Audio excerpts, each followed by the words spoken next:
নমস্কার বন্ধুরা, আমি সোমনাথ। আপনারা দেখছেন Yadav bird house YouTube channel. আপনাদের সবাইকে শুভেচ্ছা জানাই। আশা করি আপনারা সবাই ভালো আছেন, সুস্থ আছেন। আপনাদের পাখিগুলো খুব ভালো আছে।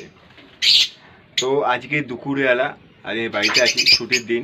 সফট ফুড দেবো, কারণ পাখি ব্রিডিং মুডে এসে গেছে। তো এখন থেকে পাখির জুন মাস থেকে পাখি ব্রিড করা শুরু হয়ে যায়, ঠিক আছে? তো এখন থেকেই আমি কিছু পাখিকে বক্স দিয়েছি এবং হারিয়ে দিয়েছি, এবং তাদেরকে আমি সফট ফুড দেবো। এছাড়া আমার কলোনি যত পাখি আছে সফট ফুড দেবো। আর সফট ফুড খুব ভালো, সফট ফুড দিলে পাখি হেলথও ভালো থাকবে। আর এত গরম, রীতিমতো আমি ঘেমে যাচ্ছি, দেখো পুরো রীতিমতো ঘেমে যাচ্ছি। এত গরম, দুপুরবেলা ভাত দেওয়া খুব জরুরি।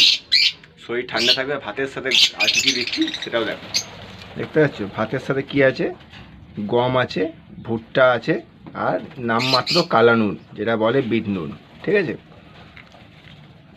अच्छी तरह से मिक्स कर दिया, ठीक है। इसमें मैंने ভালোভাবে মিশিয়ে দিয়েছি गेहूँ, भुट्टा और चावल। इसको आप সব কটাকে আস্তে আস্তে ভাগ করে দেবো। যার যতটা দরকার তাকে ততটাই দেবো, ঠিক আছে? প্রথমে ছোটোগুলোকে দেবো অল্প অল্প পরিমাণে, আর বেশি দেবো না যাতে নষ্ট না হয়, ঠিক আছে? এতটাই খাবার দিতে হবে যাতে শেষ করতে পারে। বেশি দিলে কি নষ্ট করবে আর শেষ করতে পারবে না।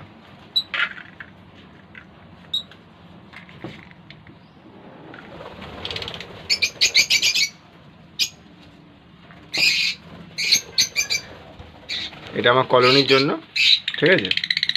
আর এগুলো আমার সব সেপারেট খাঁচার জন্য দেবো। এই সব ফুডটা যদি ভবিষ্যতে পাখির বাচ্চাও হয়, তাহলে পাখির বাচ্চার পেটও অনেকক্ষণ ভরা থাকবে এবং ভালো হেলথফুল গ্রোথভাবে বাচ্চা বড় হবে। এটা কলোনিতে দিয়ে দেবো, এগুলো সেপারেট খাঁচায় দিয়ে দেবো।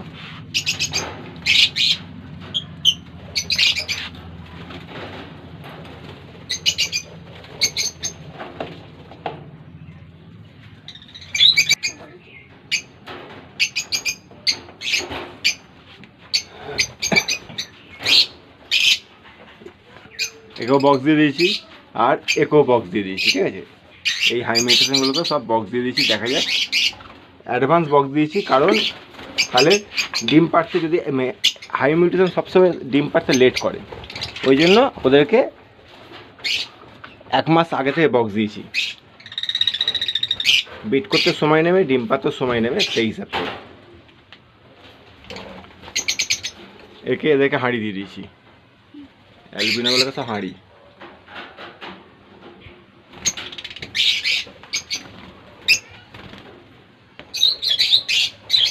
এদেরকে হাঁড়ি দিয়ে দিয়েছি।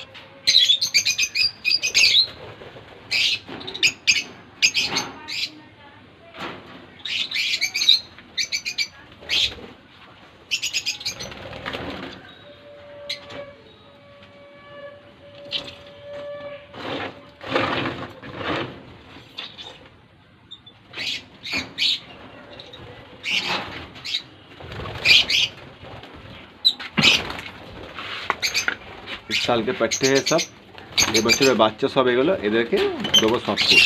সফট ফুড আমি সবাইকে দিই। সফট ফুডে গ্রোথ ভালো হয়, খুব ভালো গ্রোথ তোলে বাচ্চা। এবার এরা খুব সুন্দরভাবে খেয়ে নেবে। তো এই সময় ব্রিডিং সিজনে বিশেষ করে সফট ফুড না দিলে কিন্তু পাখির প্রচুর হেলথের পরিমাণে খুব ক্ষতি হবে, এবং ডিমের কোয়ান্টিটি এবং ডিমের ব্লাড না আসতেও পারে। অর্থাৎ খাওয়া দাওয়া একদম ডায়েট একদম ঠিকঠাক যদি দেওয়া হয়, তাহলে পাখি খুব ভালো থাকে। চলো আজকের জন্য ভিডিওটা এইটুকুনি। ভালো লাগলে অবশ্যই লাইক, শেয়ার, সাবস্ক্রাইব করতে ভুলবেন না। যারা সাবস্ক্রাইব করে রেখেছেন তাদের আমার চ্যানেলের পক্ষ থেকে, আমার পক্ষ থেকে অসংখ্য অসংখ্য ধন্যবাদ। আর যারা পাখি নিয়ে, বার্ড নিয়ে ইনফরমেশন ভিডিও আরও চাই, তাহলে অবশ্যই তারা আমার চ্যানেলটিকে সাবস্ক্রাইব করে নেবেন। আজকের জন্য ভিডিওটা এইটুকুনি। গুড বাই, জয় হিন্দ। আবার দেখা হচ্ছে নেক্সট ভিডিও, নেক্সট টপিকের ওপর।